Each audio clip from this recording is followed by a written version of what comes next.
Good morning, dear students. In today's class, we will learn about kinds of angles. In our previous class, I had introduced you all about kinds of angles. In class 4,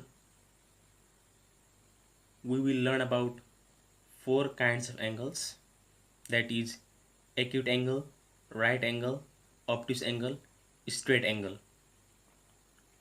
So acute angle is, once again I would like to revise. So acute angle is an angle which is more than 0 degree but less than 90 degree. Likewise, right angle is an angle which exactly measures 90 degree. Similarly, obtuse angle is an angle which is more than 90 degree but less than 180 degree. And at last, there is a straight angle.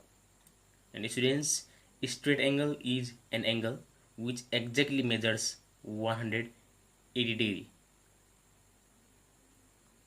Acute angle 0 र 90 डिग्रीको बिचमा पर्छ. Right angle exactly 90 डिग्रीको 90 डिग्रीको एङ्गललाई हामी right angle भन्छौँ. Obtuse angle 90 degree र 180 डिग्रीको बिचमा पर्छ. र त्यसै गरी स्ट्रेट एङ्गल एउटा यस्तो एङ्गल हो जसको मेजर एक्ज्याक्टली 180 डिग्री हुन्छ. अर्थात् हामीले 180 डिग्रीको एङ्गललाई स्ट्रेट एङ्गल भन्छौँ. Now students, today we will focus on to identify these kinds of angles. So let's see the question. Students, so here your question is, identify the following measure as acute, obtuse, right and straight angle. So now you will be given different measures and your task is to identify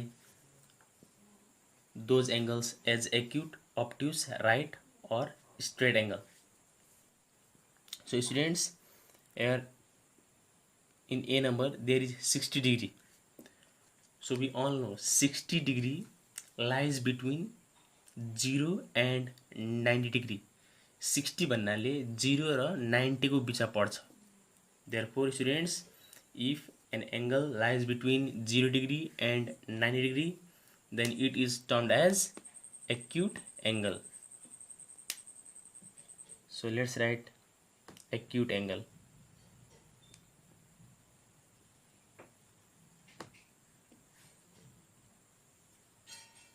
Now let's see question number B.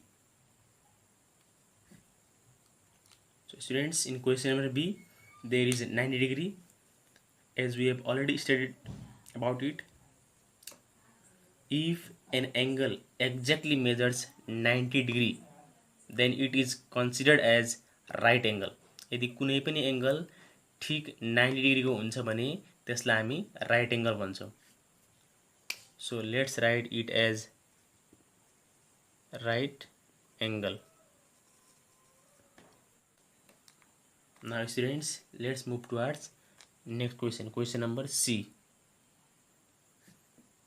So students, in question number C there is 130 degree. So students, 130 lies between 90 and 180 degree. 130 भनेको 90 र 180 को बिचमा पर्छ. 90 भन्दा ठुलो छ र 180 भन्दा सानो छ भने त्यस्तो एङ्गललाई हामी के भन्छौँ? Obtuse angle. Students, so here 130 is obtuse angle.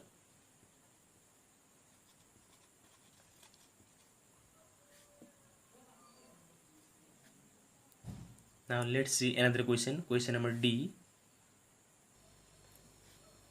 So students, in question number D, there is exactly 180 degree. So students, 100 when an angle exactly measures 180 degree, यदि कुनै पनि एंगल 180 डिग्री को हुन्छ भने त्यसलाई हामी स्ट्रेट एंगल भन्छौँ. So students, here 180 degree is your straight angle.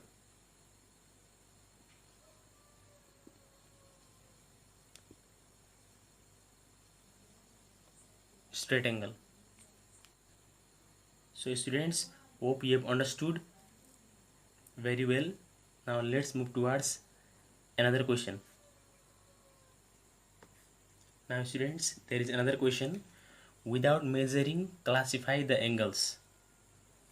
It means हामीले यो एंगलहरुलाई ननापिकन यो एंगल एक्यूट हुन्, अप्टिस हुन्, राइट हुन् या स्ट्रेट हुन् पत्ता लगाउनु छ students. So different figures are given to you. So students, as I have already taught you about these, that whether how to know the angles, whether how to classify the angles without measuring. So students, look at question number A. In question number A, there is an angle and the space between two arms,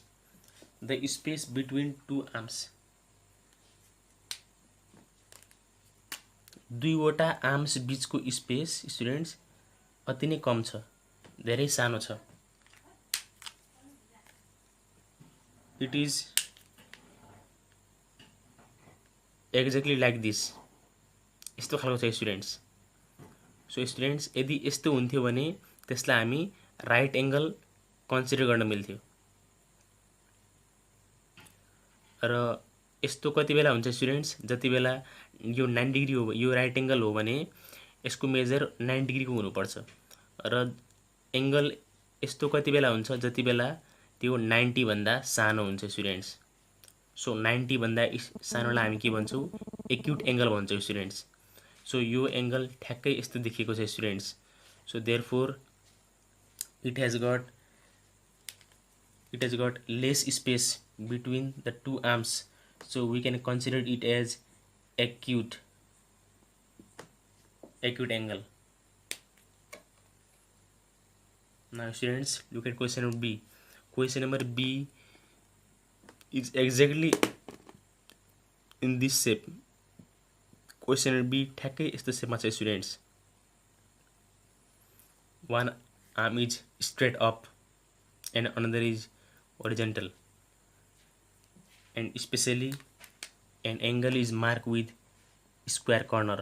यो angle square कर्नरले mark गरिएको छ students. यदि कुनै पनि angle square कर्नरले mark गरिएको हुन्छ र यस्तो पोजिसनमा हुन्छ भने त्यसलाई हामी राइट एंगल भन्छौं. So this is your right angle.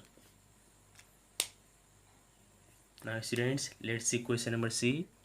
This is a right angle. यो राइट एंगल हो र राइट एंगल भन्दा लेस लाई हामी एक्यूट एंगल भन्छौं.